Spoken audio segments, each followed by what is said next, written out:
नीचे से ऊपर जाना सस्ता पड़ेगा। आप लोग बताइए, ऊपर से नीचे आना सस्ता पड़ेगा कि नीचे से ऊपर जाना सस्ता पड़ेगा? कहां पर विज्ञान आपको हेल्प करेगा, कहां आपको ज्यादा मेहनत करनी पड़ेगी? नीचे से ऊपर जाने में विज्ञान हेल्प करेगा, केमिस्ट्री हेल्प करेगा। केमिस्ट्री में रिएक्शन क्या करता है? परमाणु को अणु में जोड़ने का काम करता है। तो सस्ता कौन पड़ेगा? यहां से ऊपर जाने में। ऊपर से नीचे जाने में कोई विज्ञान हेल्प नहीं करेगा, यांत्रिक विधियों का उपयोग करना पड़ेगा ना, काटना पड़ेगा। तो सस्ता ये पड़ेगा और ये महंगा पड़ेगा। देखिए, अब रिसर्च पॉइंट ऑफ व्यू से अगर कोई ऐसा नैनो कण है जिसको रासायनिक विधि से यहां तक नहीं लाया जा सकता, तो रिसर्च वर्क के लिए ऊपर से नीचे आ सकते हैं। लेकिन व्यवसायिक दृष्टि से अगर आपको नैनो कण प्राप्त करना है तो कौन सा तरीका फायदेमंद होगा? Bottom up method. समझ में आ रही है बात? अब लिख लीजिए, सबसे पहले हेडिंग डालिए top down method. Top down method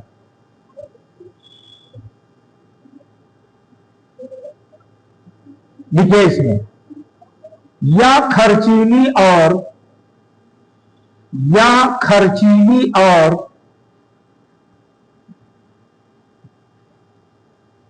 अधिक समय लेने वाली तकनीक है। या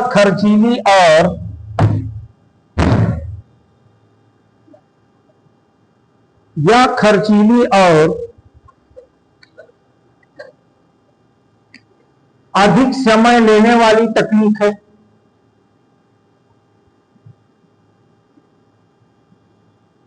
या बृहद पैमाने पर उत्पादन के लिए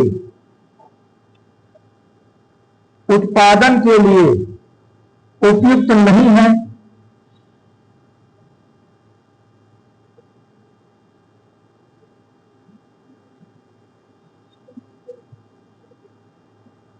तथा इससे जटिल नैनो प्रणालियों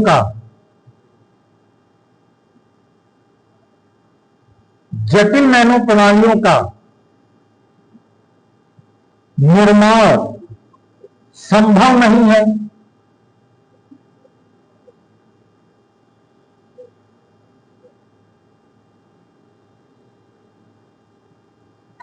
कि इस तकनीक से जो है जटिल नैनो प्रणालियों का निर्माण संभव नहीं है।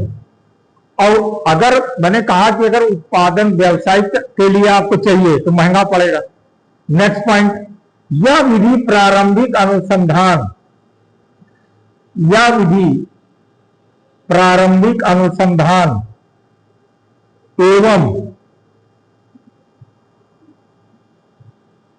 एवं प्रयोगशाला परीक्षण के लिए महत्वपूर्ण है।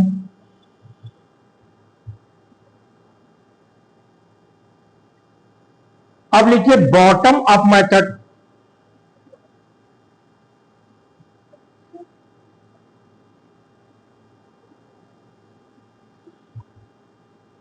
यह विधि बॉटम अप मेथड में लिखिएगा। देखिए, एक चीज समझ लीजिए, इसकी हिंदी नहीं है।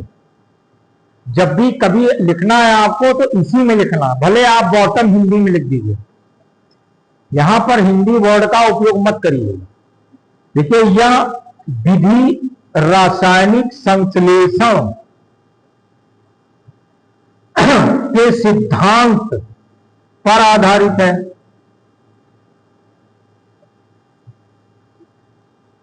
जिससे कम समय में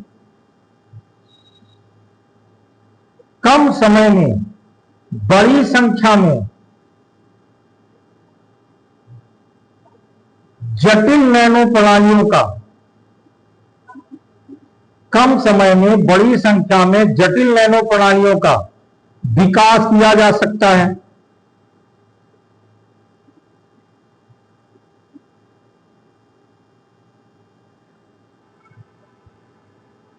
अगला पॉइंट लिखिए, यह अपेक्षाकृत नई विधि है।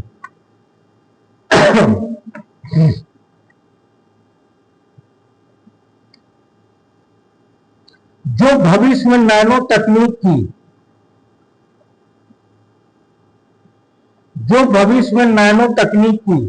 मुख्य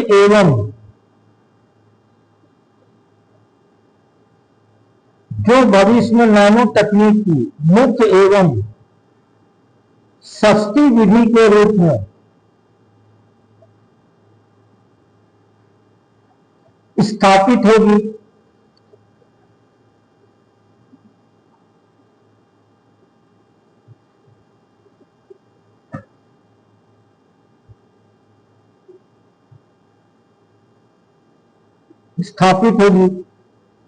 समझ में आ रहा है? तो नैनो स्तर पर आसानी से आप नैनो कण को बनाना चाहते हैं तो बॉटम अप मेथड इस्तेमाल करेंगे, क्योंकि परमाणु को जोड़ करके अणु बनाएंगे, अणु से क्या बन जाएगा? नैनो कण बन जाएगा। और दूसरा तरीका क्या, बड़े चीज को तोड़ते जाए तो यहां पे ऊर्जा ज्यादा खर्चा होगी ना, संसाधन ज्यादा लगेंगे, ऊर्जा ज्यादा खर्चा होगी, तो ये महंगी है। अब इस विधि का उपयोग केवल शोध कार्य के लिए करते हैं। यहां पर केमिस्ट्री हेल्प करती है, इसको कहते हैं रासायनिक संश्लेषण, इसको कहते हैं सिंथेसिस, केमिकल सिंथेसिस प्रक्रिया का यहां उपयोग होगा। भाई केमिकल सिंथेसिस से ही तो पॉलीमर बनते हैं तमाम, जो आप प्लास्टिक जो बनाते हैं, यहां पर इस विधि का उपयोग है। अब अगला हेडिंग डाल लीजिए, नैनो मटेरियल, नैनो पदार्थ। नैनो पदार्थ, अब देखिए नैनो पदार्थ क्या है। देखिए जब नैनो तकनीक का, विभिन्न नैनो पदार्थ का देखा गया कि कौन सा नैनो पदार्थ, भाई कुल मिलाकर के मेरी बात समझने की कोशिश करिए, सारा खेला 118 एलिमेंट का ही तो है भैया। केमिस्ट्री फिजिक्स सब उसी में तो चलती है। Sodium, potassium, calcium, magnesium, iron, यही सब चीज तो है। समझ रहा है नहीं समझ रहा? तो प्रश्न उठता है कि नैनो पदार्थ, कौन सा नैनो पदार्थ जो हमारे लिए क्या है? उपयोगी है। तो जब अध्ययन किया गया तो यह मिला कि सबसे उपयोगी हमारे लिए जो नैनो पदार्थ है वो कार्बन है। कार्बन क्या है? हमारे लिए सबसे उपयोगी नैनो पदार्थ है। तो कार्बन को, जब कार्बन एक बहुत उपयोगी नैनो पदार्थ देखा गया तो उसी आधार पर नैनो पदार्थ को दो वर्गों में बांट दिया गया। कौन कौन से हो गए नैनो मटेरियल?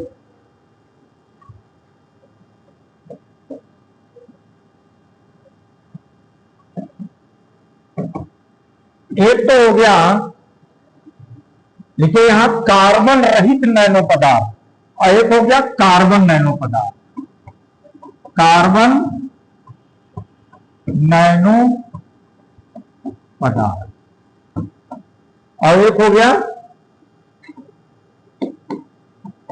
कार्बन रहित नैनो पदार्थ।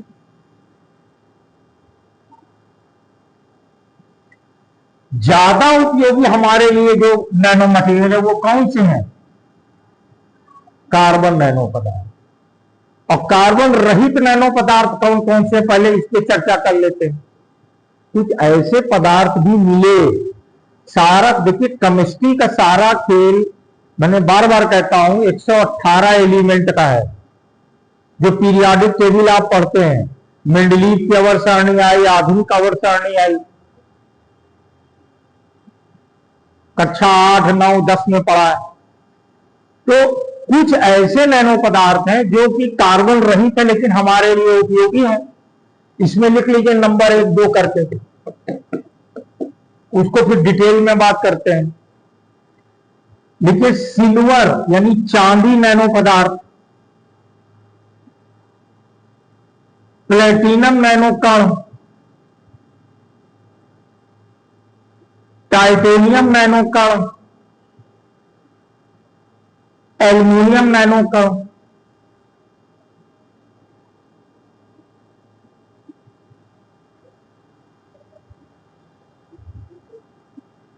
समझ गए? ये भी उपयोगी है हमारे लिए। जैसे अभी आगे पढ़ेंगे कि चांद, जैसे आज आपको चोट लगती है तो क्या करते हैं, दवा लगा के पट्टी बांधते हैं। अब क्या करते हैं, चांदी के नैनो कण को कपड़े की पट्टी में लगा देते हैं। चांदी का नैनो कण, चांदी का जो नैनो कण है वो कपड़े की पट्टी में लगा देंगे, और जब वो पट्टी लगाएंगे तो घाव बहुत जल्दी ठीक हो जाएगा, क्योंकि चांदी का नैनो कण जो है बैक्टीरिया रोधी है, जीवाणु रोधी है। इस तरह से प्लेटिनम एक अच्छा उत्प्रेरक का काम करता है। यानी पानी के साथ अगर प्लेटिनम के नैनो कण रख दे तो पानी को हाइड्रोजन और ऑक्सीजन में तोड़ देता है।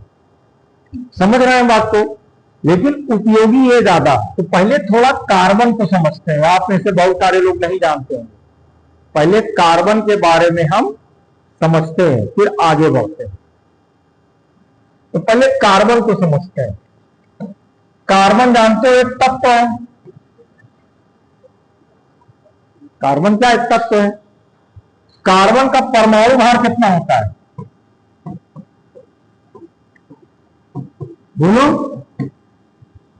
यार? एक काम करो भाई साहब, एनसीईआरटी एक बार पढ़ लो, कक्षा 9-10 की। कम से कम कक्षा, जो लोगों का विज्ञान विषय नहीं है तो कक्षा 6 से लेकर कक्षा 10 तक की कम से कम एनसीईआरटी पढ़ लीजिए।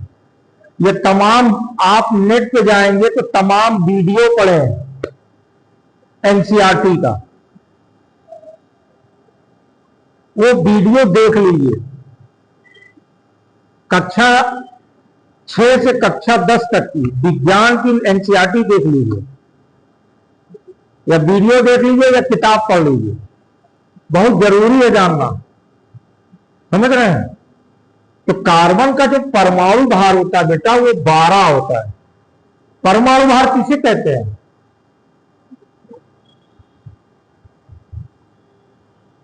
बताइए।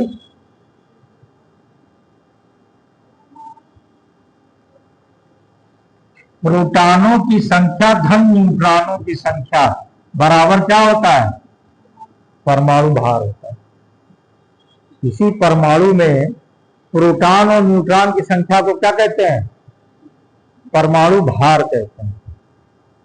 और किसी भी परमाणु में प्रोटॉनों की संख्या इलेक्ट्रॉनों की संख्या क्या होती है? बराबर होती है। ठीक है? तो अगर हम कार्बन की बात करें तो कार्बन में प्रोटॉनों की संख्या 6 होती है, न्यूट्रॉनों की संख्या भी 6 होती है। अब प्रोटॉनों की संख्या 6 है तो इलेक्ट्रॉनों की संख्या भी 6 होती है।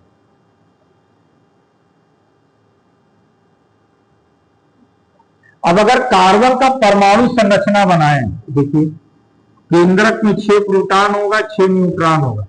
पहली कक्षा में 2 इलेक्ट्रॉन होगा और दूसरी कक्षा में 4 होंगे। आप पढ़ते होंगे यार केमिस्ट्री में, पहली कक्षा में 2, दूसरी में 8 से ज्यादा नहीं हो सकते, 8 से कम हो सकते हैं। नहीं पढ़ा है तो एक बार पढ़ लीजिए इसको, कम से कम किताब खोलिए, परमाणु संरचना एक टॉपिक दिया होगा। अणु क्या है, परमाणु सब पढ़िए, बेसिक चीजें नहीं पढ़ेंगे तो काम नहीं बनने वाला। हम उतनी दूर से आते हैं तो हम आपको सोचते हैं कि आपको जो करंट की चीजें वो पढ़ाएं। कक्षा 6 से लेकर कक्षा 10 तक की किताबें पढ़ लीजिए। कोई भी एग्जाम देंगे वो बहुत जरूरी है पढ़ना। और नहीं पढ़ सकते हैं तो आप देखिएगा यूट्यूब में बहुत सारे एनसीईआरटी के विज्ञान डालेंगे तो बहुत सारे वीडियो आ जाएंगे। हमने भी एक कोचिंग में रिकॉर्ड कराया, लेकिन वो कुछ बना के बेचते तो नेट पे नहीं मिलेगा। एनसीईआरटी हमने भी रिकॉर्डिंग करी, लेकिन क्या मतलब, वहां पैसा दोगे तभी वो मिलेगा आपको। वो पैसा लेंगे कम से कम 1000, 2000, 3000, तब आपको पूरा वीडियो मिलेगा। इसमें पूरा वीडियो मेरा खैर पड़ा है, क्लास 6 से लेकर क्लास 10 तक का पूरा डाला है मैंने। आप YouTube में जाकर के तमाम वीडियो पड़ा है वो देख लीजिए, और नहीं तो किताब ले लीजिए, कक्षा 6 से 10 तक पढ़ लीजिए। अब देखिए समझिए थोड़ा, ये समझ में आया। इसकी पहली कक्षा में तो होगा, दूसरे में 4 होगा। क्यों होगा? क्योंकि इसमें टोटल 6 इलेक्ट्रॉन ही होते हैं। ये बात समझ में आई। अब देखिए क्या होता है, जो कार्बन है, प्रकृति में कार्बन के मुख्य रूप से 3 रूप मिलते हैं, जिसको कार्बन का अपरूप कहते हैं। क्या कहते हैं? इंग्लिश में कहते हैं एलोट्रॉप्स।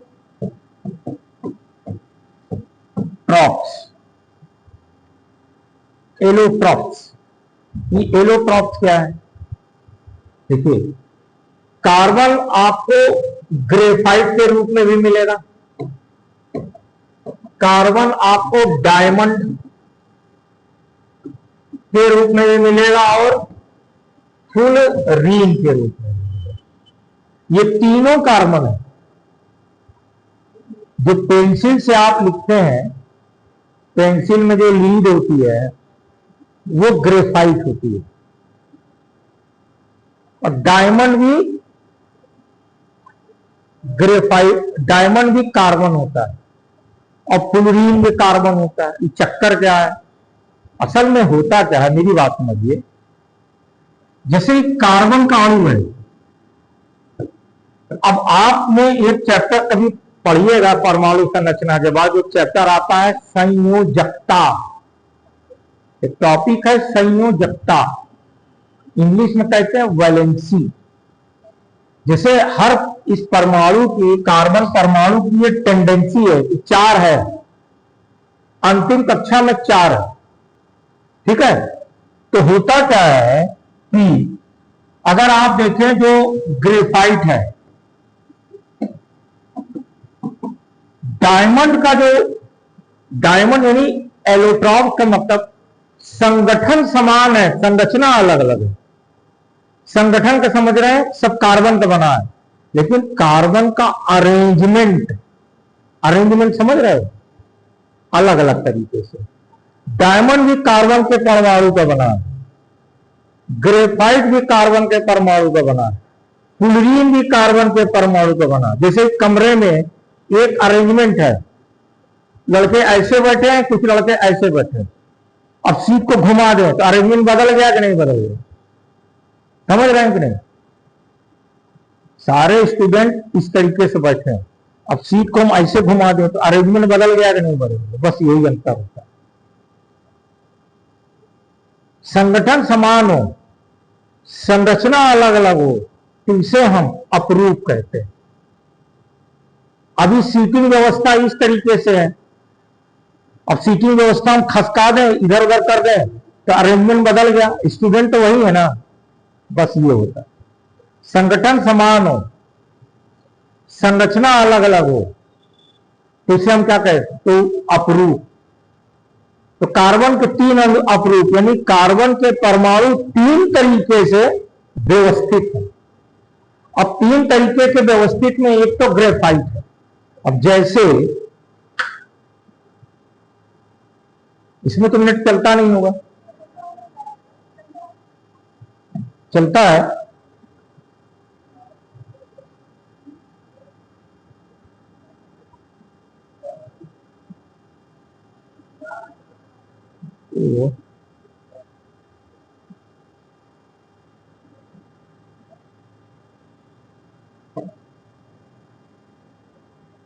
ये देखिए, ये ग्रेफाइट का स्ट्रक्चर है। ये जो देख रहे हैं ना, ये ग्रेफाइट है। ये वाला देखिए, ये वाला क्या? ग्रेफाइट का स्ट्रक्चर है। ग्रेफाइट में देखिए कार्बन का परमाणु जुड़ा है एक दूसरे से।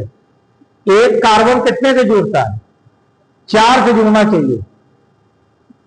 एक कार्बन का परमाणु 4 कार्बन के परमाणु से जुड़ता है। ये देखिए, ये जुड़ा हुआ है, एक इससे एक, ये बड़ा होगा, चलिए बढ़िया, एक इससे एक, इससे एक, इससे एक, ये देखिए,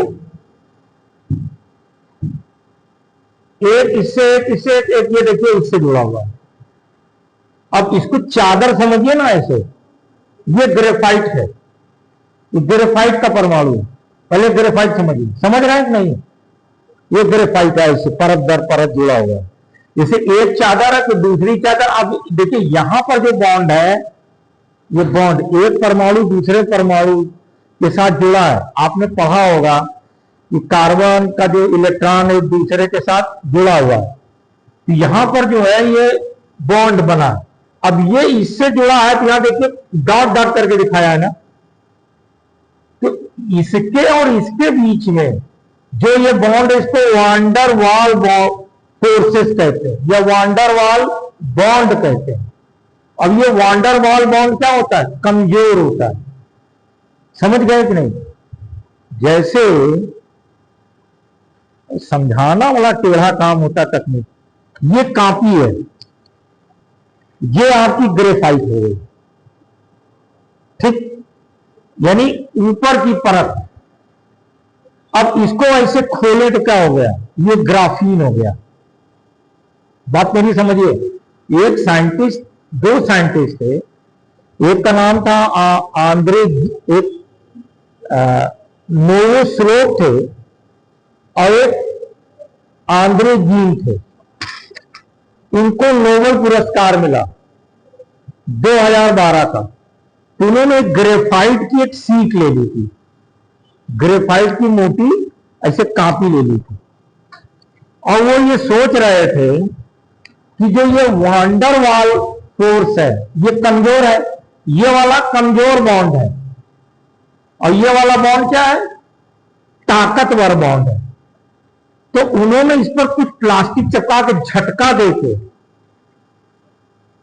खींचना शुरू किया कि किसी तरीके से ये वाली परत, जो ये ऊपर वाली परत है, सॉरी, ये जो ऊपर वाली परत है वो अलग से निकल जाए। तो बहुत कोशिश करके उन्होंने ये परत निकाल ली। अब ये परत का नाम रख दिया गया क्या? ग्राफीन। ये परत क्या हो गई? और ये अब ये वंडरवाल फोर्स जो है, वंडरवाल इसको बॉन्ड भी कहते हैं, ये क्या है? कमजोर बॉन्ड था। तो ये जब अलग हुआ तो क्या मिल गया? ग्राफीन। अब ग्राफीन और उसमें क्या अंतर है? फिर आते हैं, ये समझ में आया कि नहीं? ये ग्रेफाइट है, इसकी एक परत क्या है? ग्राफीन है। जैसे आपकी ये नोटबुक है, ये ग्रेफाइट की एक मोटी परत है, इसका एक पन्ना निकाले तो क्या हो गया? ग्राफीन। ये क्या हो गया? ग्राफीन। अब ग्राफीन, इसमें क्या अंतर? इसमें 4 के चारों इलेक्ट्रॉन इंगेज है। देखिए ये वाले की बात करें तो एक इससे जुड़ा है, किससे? क्योंकि कार्बन के अंतिम कक्षा में 4 इलेक्ट्रॉन तो है, एक इसके साथ सहसंयोजकता बंध बना रहा है, किसके साथ? एक इसके साथ और एक इसके साथ देखिए बना रहा है। लेकिन ये वाला बॉन्ड क्या है? कमजोर है। अगर झटके से उन्होंने निकाला, झटके से निकाला तो क्या हुआ? ये परत निकल आई तो एक इलेक्ट्रॉन फ्री नहीं हो गया, एक इलेक्ट्रॉन क्या हो गया? फ्री। देखिए जो मेटल होता है ना, जो मेटल होता है, अब उस पर आते तो बताते हैं।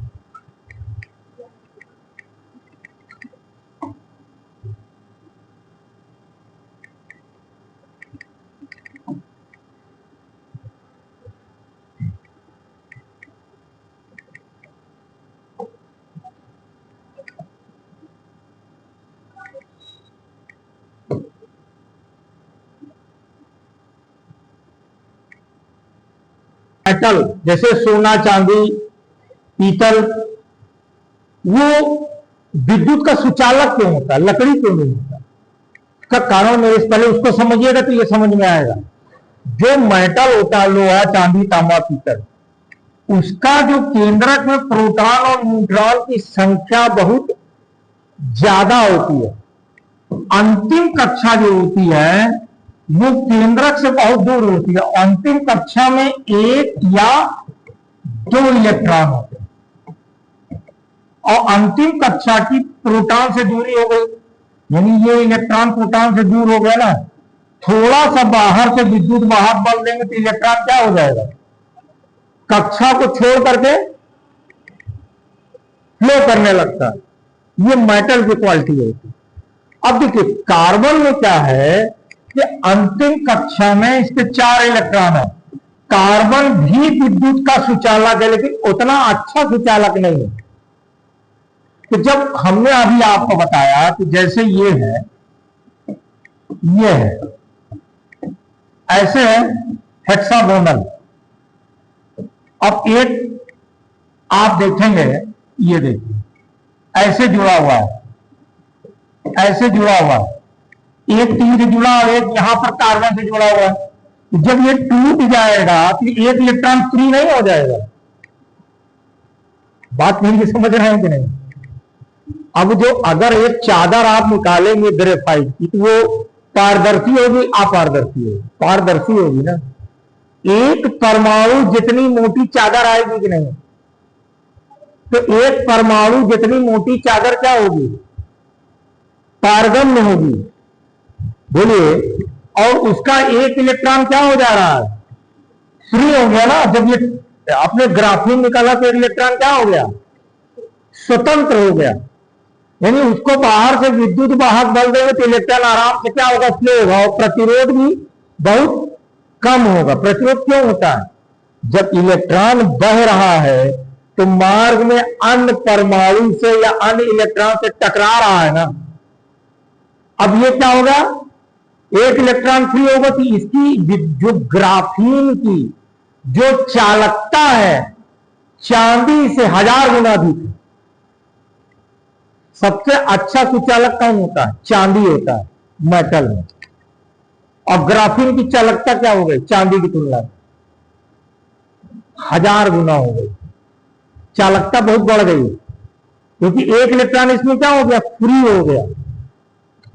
मेटल विद्युत का सुचालक क्यों, क्योंकि उसमें फ्री इलेक्ट्रॉन होते हैं। अंतिम कक्षा की दूरी ज्यादा है, बाहर से लाके करंट जोड़ते हैं तो तेजी से बहता है। अब इसमें करेंगे तो क्या होगा, ये इसकी चालकता उसकी तुलना में क्या हो गई, 1000 गुना लगभग ज्यादा हो गई। समझ रहे हैं बात? तो ग्राफीन के खोज के, यानी ग्राफीन क्या हो गया, एक कृत्रिम एलोट्रॉप हुआ कि नहीं। प्रकृति में कार्बन के 3 अपरूप मिलते हैं, कौन कौन से, ग्रेफाइट,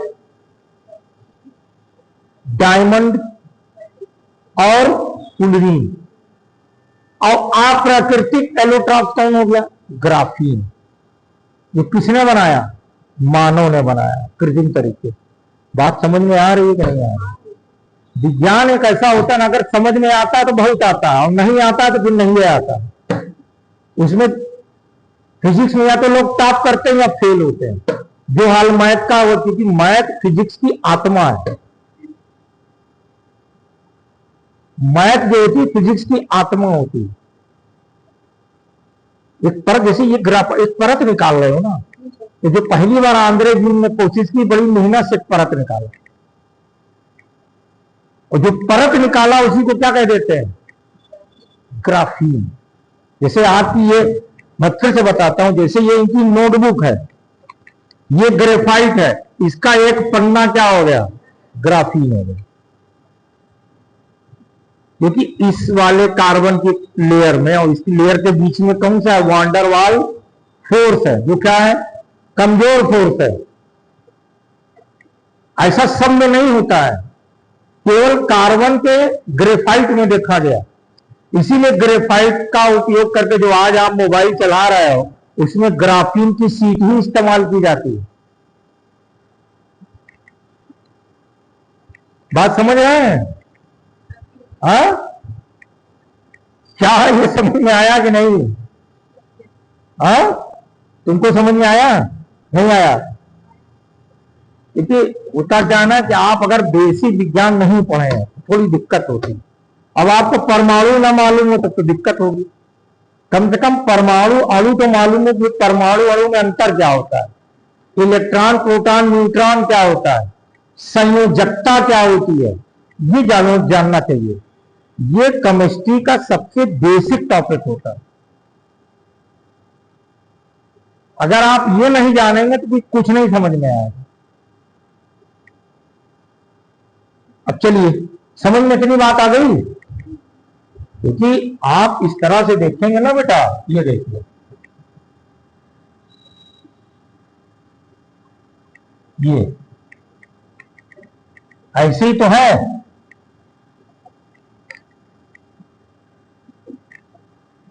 ये स्थिति होती है ग्राफीन की। अब ग्राफीन क्या होगा? ट्रांसपेरेंट होगा ना, एक परमाणु यहां है, एक परमाणु यहां है, एक परमाणु यहां। अब ये परमाणु की दूसरे परमाणु जुड़ा परत दर परत। अब 3D चित्र तो नहीं बना सकते ना, 3D समझ रहे हैं। एक चादर है, एक चादर के परमाणु आपस में जोड़े, फिर ऊपर वाली चादर और नीचे वाले चादर के बीच में जो परमाणु है, जैसे ये चादर का परमाणु और इस चादर का परमाणु, वंडरवाल फोर्स से जुड़ा। अब झटका दिए तो ये निकल आया, निकल आया तो ये क्या हो गया? ग्राफीन हो गया। इसके लिए 2012 का नोबेल मिला है इनको। तो कार्बन के बारे में थोड़ा लिख लीजिए।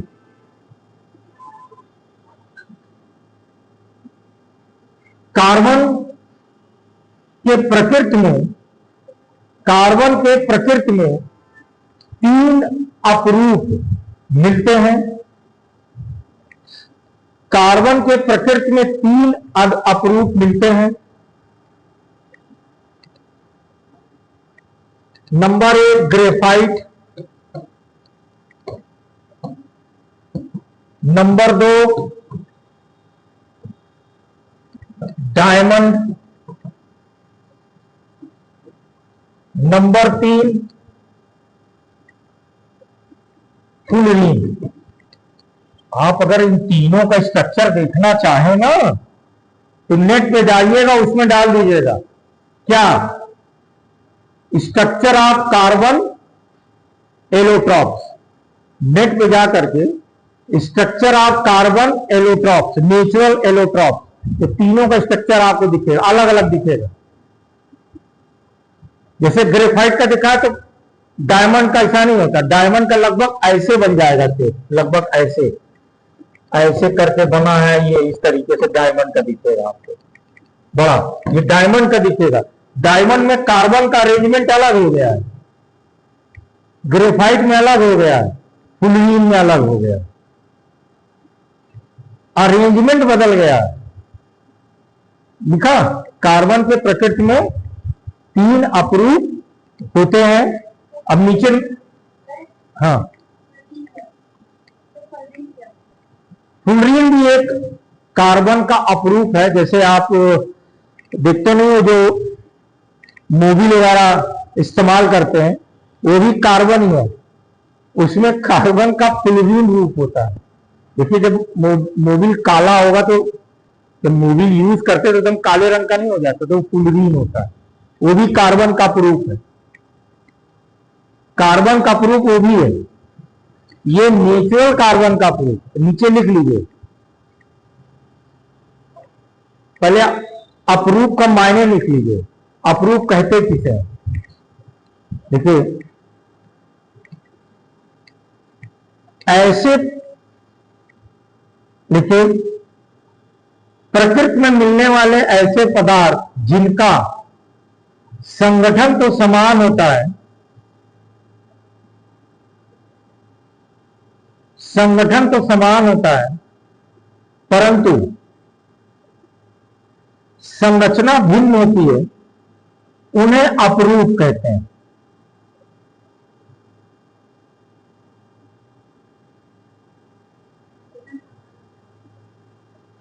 संगठन समान होता है परंतु संरचना भिन्न होती है, उन्हें अपरूप कहते हैं।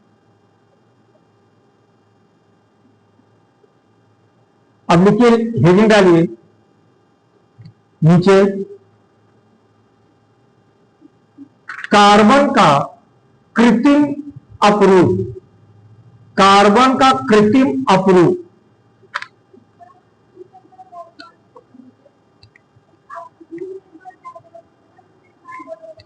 क्या चीज लिखते हैं? कार्बन का अपरूप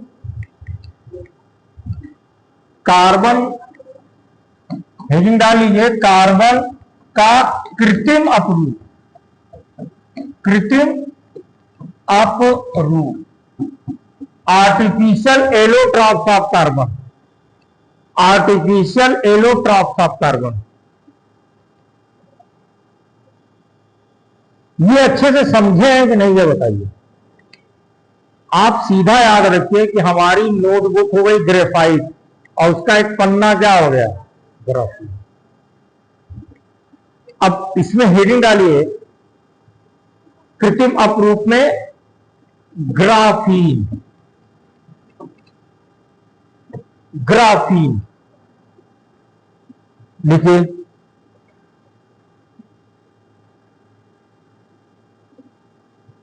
सन 2010 में, सन 2010 में आंद्रे गीन तथा नोवोस्लोव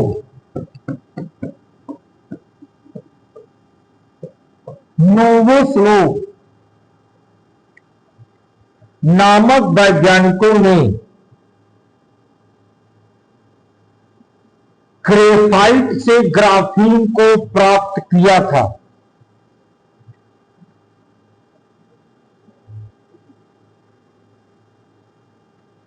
इसके लिए भौतिक विज्ञान का नोबेल पुरस्कार मिला था।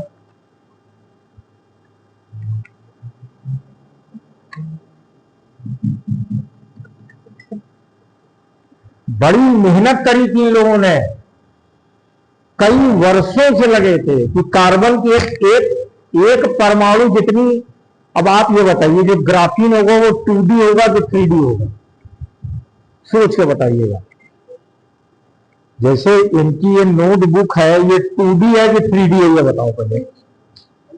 ये नोटबुक 3D है ना, लंबाई चौड़ाई ऊंचाई, लेकिन इसकी एक परत अगर एक पन्ने की परत में और इसकी मोटाई नगड़ मान लो तो ये 2D हो गया ना, बात समझेगा नहीं।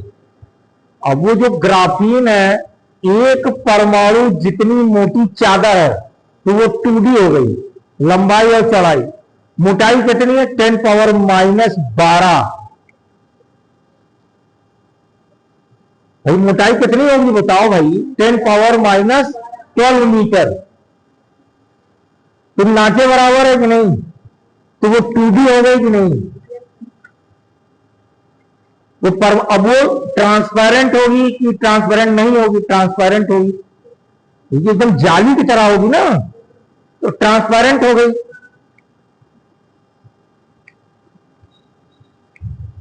समझ रहे हैं कि नहीं बात, ये चादर हो गई कि नहीं हो गई। और मोटाई कितनी है उसकी, एक परमाणु जितनी।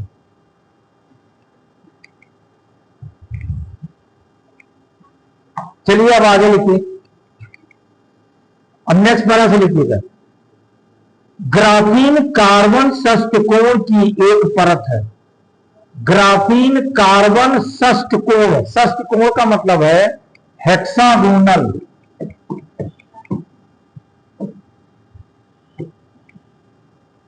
ग्राफीन कार्बन षष्ठकोण यानी हेक्सागोनल की एक परत है, जिसमें प्रत्येक कार्बन 3 अन्य कार्बनों से जुड़ा है, 3 अन्य कार्बन से जुड़ा है।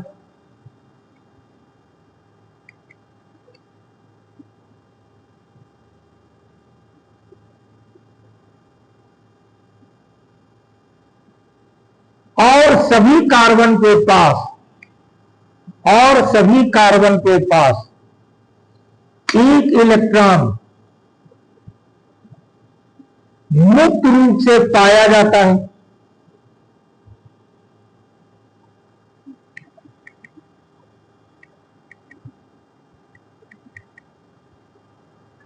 ग्रेफाइट में क्या हो रहा है, 4 के चारों इलेक्ट्रॉन इंगेज हैं कि नहीं। ऐसे समझो, ये कार्बन है, ये एक और 2 हाथ ऐसे निकला, इधरों जुड़ा, इधरों जुड़ा, इधरों जुड़ा, इधरों जुड़ा, और जब खींचे तो इधर वाला हाथ फ्री हो गया, ये इलेक्ट्रॉन फ्री हो गया। पीछे जुड़े, इधर जुड़े, इधर जुड़े, इधर फ्री हो गया। अब वो इलेक्ट्रॉन फ्री हो गया तो क्या हो गया, जब विद्युत वाहक बल देंगे तो इलेक्ट्रॉन क्या होगा, बहेगा। यानी ग्राफीन क्या होगा, विद्युत का सुचालक। विद्युत का सुचालक ग्रेफाइट भी होता है, लेकिन उतना अच्छा सुचालक नहीं होता है। लेकिन ग्राफीन की चालकता चांदी से भी कहीं अच्छी हो गई। समझ रहे हैं बात को, है ना? कोई दिक्कत हो तो पूछे कि सर ये नहीं समझ में आया। समझ गए ये? अब ग्राफीन से सीएनटी बनाया गया। ग्राफीन को समझ गए? अगर ग्राफीन कहें तो ग्राफीन क्या है, ये एक परत है जिसमें क्या है, ऐसे जुड़ा हुआ नहीं, बोलो, ये एक परत है, ये एक परत है, ये परत है, ये एक परत बन गई। सॉरी, गलत बना दी, ये परत बन जाएगी तो ये क्या हो गई, 2D है। ग्राफीन क्या है, 2D है। अब दूसरा हेडिंग डालिए सीएनटी। सीएनटी, अब सीएनटी क्या है, देखिए देखिए, ये तो ग्राफीन है आपका, ये क्या है, 2D है। अब इसको आप रोल अप कर दीजिए। क्या करेंगे, रोल अप करेंगे तो ऐसे बनेगा,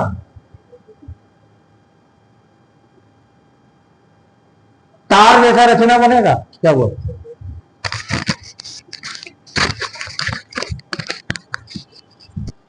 रोल अप करेंगे तो तार जैसे बनेगा कि नहीं बनेगा?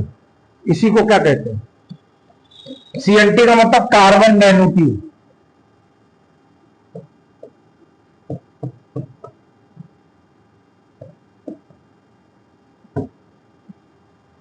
अब ये क्या हो जाएगा, 1D हो जाएगा। बात समझ रहे हैं कि नहीं? जैसे एक सीट है, उसको रोल अप कर दे तो महीन तार बन जाएगा। ये हो गया 1D। ग्राफीन क्या है, 2D। ग्रेफाइट क्या है, 3D। बहुत सारे स्टूडेंट को नहीं समझ में आ रहा। आप हमको 3D देख रहे हैं कि 2D देख रहे हैं, तुम बताओ। हाँ, 3D देख रहे हैं, इसका मतलब समझ में आ रहा है।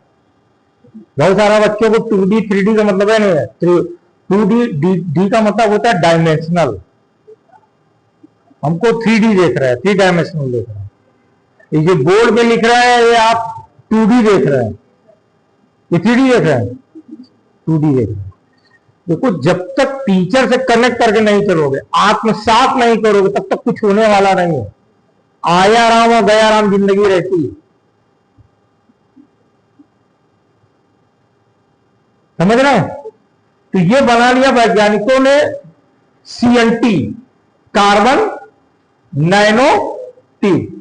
अब ये तार के जो तांबे का तार इस्तेमाल होता था, उसकी जगह किसका तार इस्तेमाल करेंगे? इसकी कंडक्टिविटी क्या होगी, सोना चांदी तांबा पीतल से हजारों गुना अधिक होगी। अब कंडक्टिविटी ज्यादा होगी तो क्या फायदा होगा, ट्रांसमिशन लॉस कम होगा। घरवा में मीटर लगा है, ऐसा तार लग जाए जिसका प्रतिरोध 0 हो तो मीटरवा में रीडिंग कुछ भी कभी अइबे नहीं करेगी, यानी पैसवा जेब से 1 रुपया नहीं जाएगा। अब इसका प्रतिरोध 0 नहीं है, लेकिन प्रतिरोध बहुत कम है। प्रतिरोध 0 होता है, अभी पढ़े होंगे आपने सुपर कंडक्टर का, अभी उसकी भी बात करेंगे। जिसका प्रतिरोध 0 हो जाए वो सुपर कंडक्टर हो जाता। तो ये सुपर कंडक्टर नहीं है, लेकिन प्रतिरोध इसका बहुत कम है, इसलिए चालकता इसकी क्या हो गई, अधिक हो गई। तो ये दोनों की उपयोगिता। अब इसको बॉल शेप में कर दें तो ये हो गया फुलरिंग। अब फुलरिंग में छोटा सा बिंदु होगा। अब छोटा सा बिंदु होगा तो 1D ये भी होगा।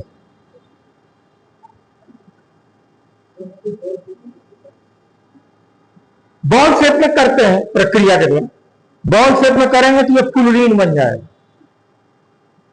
आपको कंसंट्रेट इन दोनों पे ज्यादा करना है, कार्बन नैनो ट्यूब और इस पर। अब लिख लीजिए, पहले ग्राफीन लिख लिया, आप सीएनटी लिख लीजिए।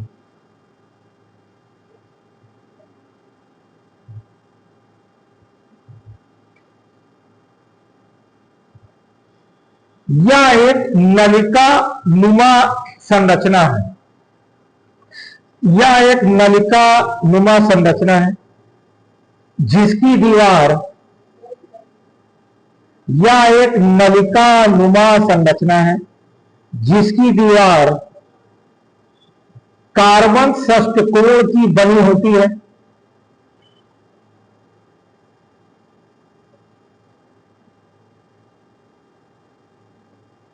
जिसमें प्रत्येक कार्बन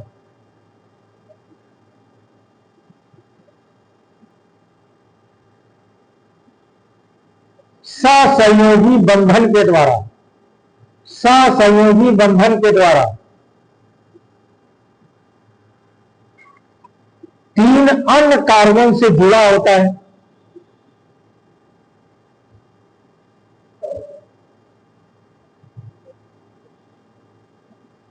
तथा प्रत्येक कार्बन के पास एक इलेक्ट्रॉन, प्रत्येक कार्बन के पास एक इलेक्ट्रॉन मुक्त रूप से पाया जाता है।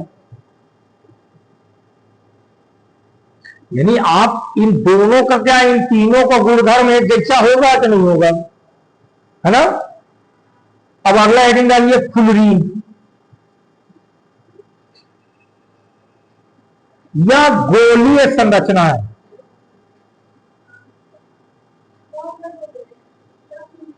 फ्लोरीन हेडिंग डालिए। यह गोलीय संरचना है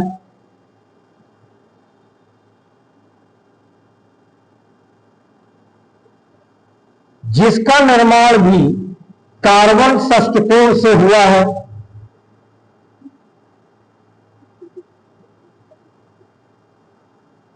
और यह भी ग्राफीन और सीएनटी के समान है।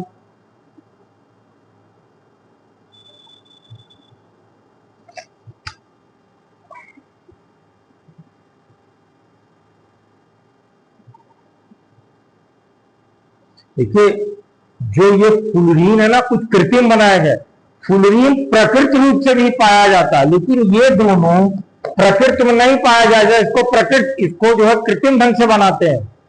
इसको बना लिया तो ये बन गया, ये बन गया तो ये भी बना लेते। लेकिन प्रकृति में फ्लोरीन, प्राकृतिक रूप से भी फ्लोरीन पाया जाता है। बात समझ में आ रही? आपके लिए उपयोगी ये दोनों। अब अगला हेडिंग डाल लीजिए, ग्राफीन तथा सीएनटी के गुणधर्म। ग्राफीन तथा सीएनटी के गुणधर्म आप क्या समझते हैं? ये जो पतली सी चादर निकाले, ऐसे खींचोगे टूट जाएगा क्या? स्टील के तार से कई गुना मजबूत हो गया। मेरी बात समझिए। चार, जैसे ग्रेफाइट की एक रॉड ले लो, ये ग्रेफाइट तोड़ टूट जाता है ना।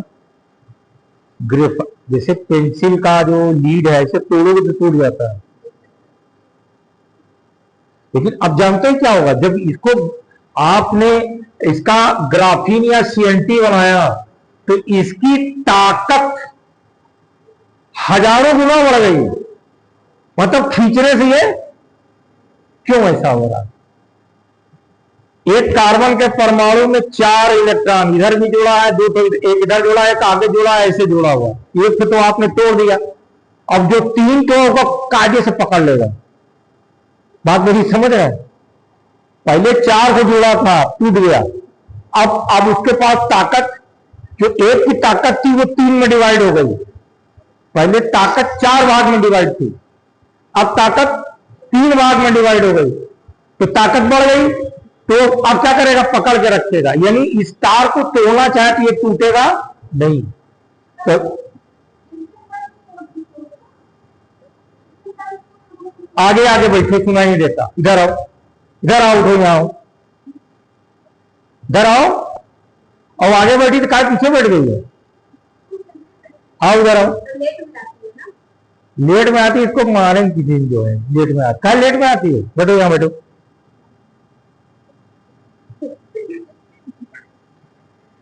हाँ बताओ क्या पूछ रही है। जो कूलर बताया है और जो पंचकोश होता है, पंचकोश होता है। हाँ पंचकोश, ये कुलरीन होता है। कहाँ पढ़ा है? पिछले बार।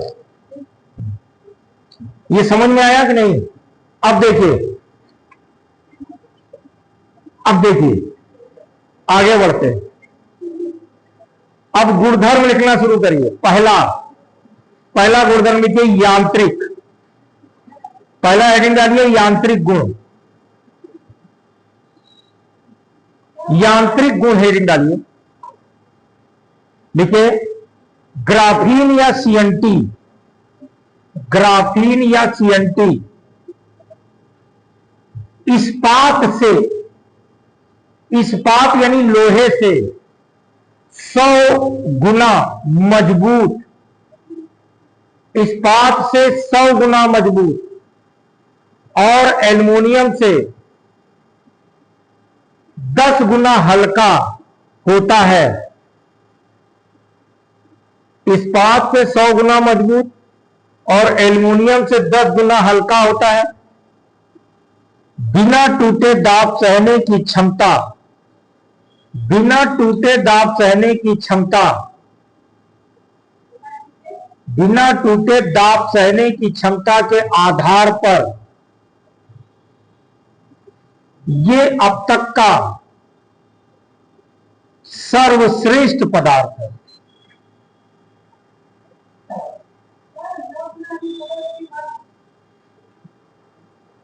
बिना टूटे दाब सहने के क्षमता के आधार पर अब तक का सर्वश्रेष्ठ पदार्थ है। नेक्स्ट पॉइंट हेडिंग डालिए विद्युत गुण। विद्युत गुण,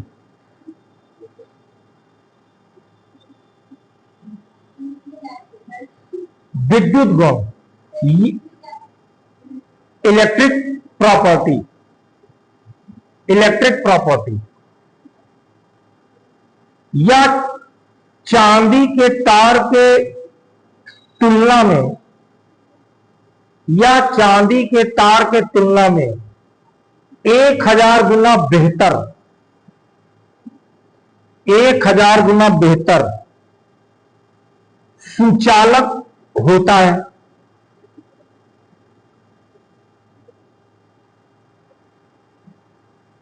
पदार्थ में, मेटल में सबसे अच्छा सुचालक चांदी है।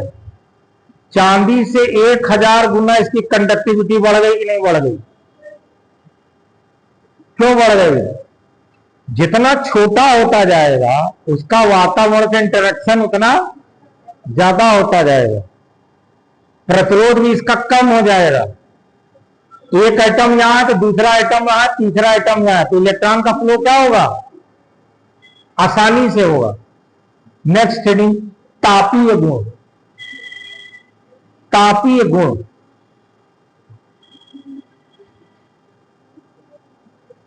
या ताप का, या ताप का बहुत अच्छा सुचालक है।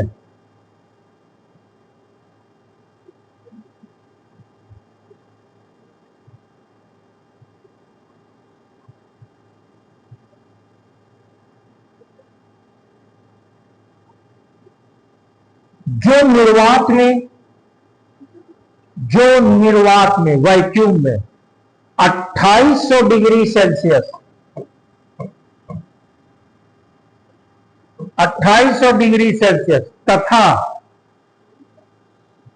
वायुमंडल में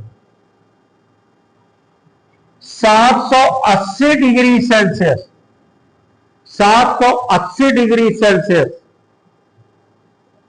तक के तापमान को, तक के तापमान को सह सकता है।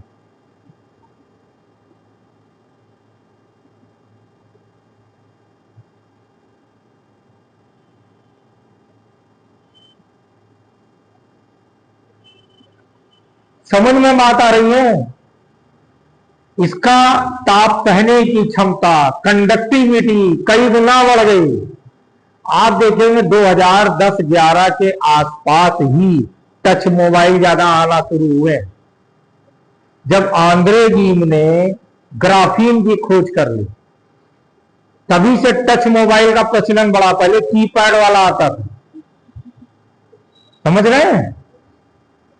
आज इलेक्ट्रॉनिक्स की दुनिया में बहुत बड़ी क्रांति जो लाया है वो नैनो टेक्नोलॉजी लाया है। मेडिकल में, कृषि में, सब में। अभी मैं एक एक करके उसकी बात करूंगा। ठीक है, अब नेक्स्ट पैरा पे लिखिए, उपयुक्त गुणों के आधार पर, उपयुक्त गुणों के आधार पर कार्बन नैनो पदार्थ का उपयोग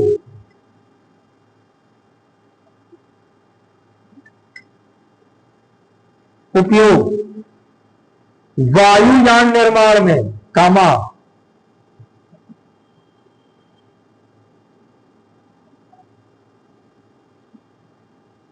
इलेक्ट्रॉनिक उपकरण के निर्माण में, कामा, उपग्रहों के निर्माण में,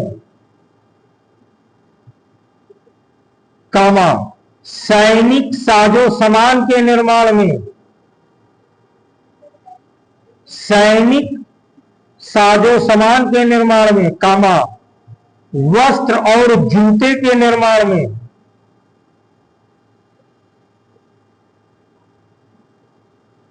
कामा, पर्यावरण तथा स्वास्थ्य क्षेत्रों में नैनो उपकरणों का उपयोग किया जा रहा है। अब हेडिंग डाल लीजिए, नैनो तकनीक की उपयोगिता, application of nano technology. Nano तकनीक की उपयोगिता। नंबर एक हेडिंग डालिए, स्वास्थ्य एवं चिकित्सा के क्षेत्र में, स्वास्थ्य एवं चिकित्सा के क्षेत्र में, स्वास्थ्य एवं चिकित्सा के क्षेत्र में। देखिए, नैनो तकनीक का सर्वाधिक लाभ, नैनो तकनीक का सर्वाधिक लाभ चिकित्सा के क्षेत्र में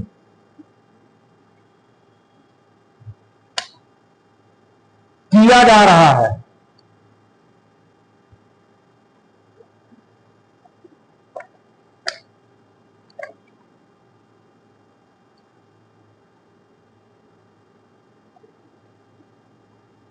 क्योंकि नैनो उपकरणों की सहायता से आसानी से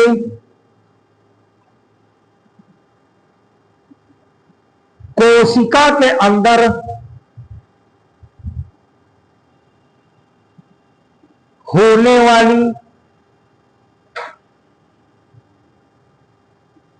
जैविक रासायनिक प्रक्रिया, जैविक रासायनिक प्रक्रिया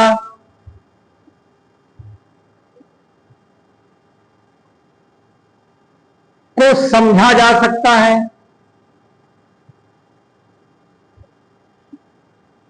और आवश्यकता अनुसार परिवर्तन भी किया जा सकता है।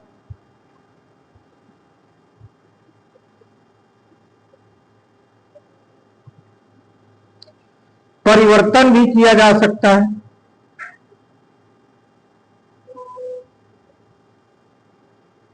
जैसे नंबर एक हेडिंग डालिए, अति संवेदनशील रोग सूचक,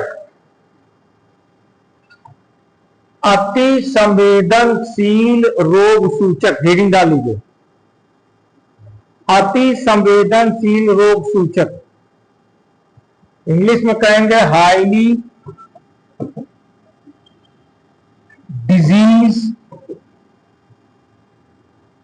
डिटेक्टर, हाईली डिजीज डिटेक्टर या हाईली सेंसिटिव लगा दी, highly sensitive disease detector, highly sensitive disease detector. अब ये क्या है कि कुछ नैनो रोबोट बनाए गए या नैनो संवेदक बनाए गए। वो नैनो संवेदक जो जब आपके शरीर में प्रवेश करा दिए जाएंगे तो आपके शरीर में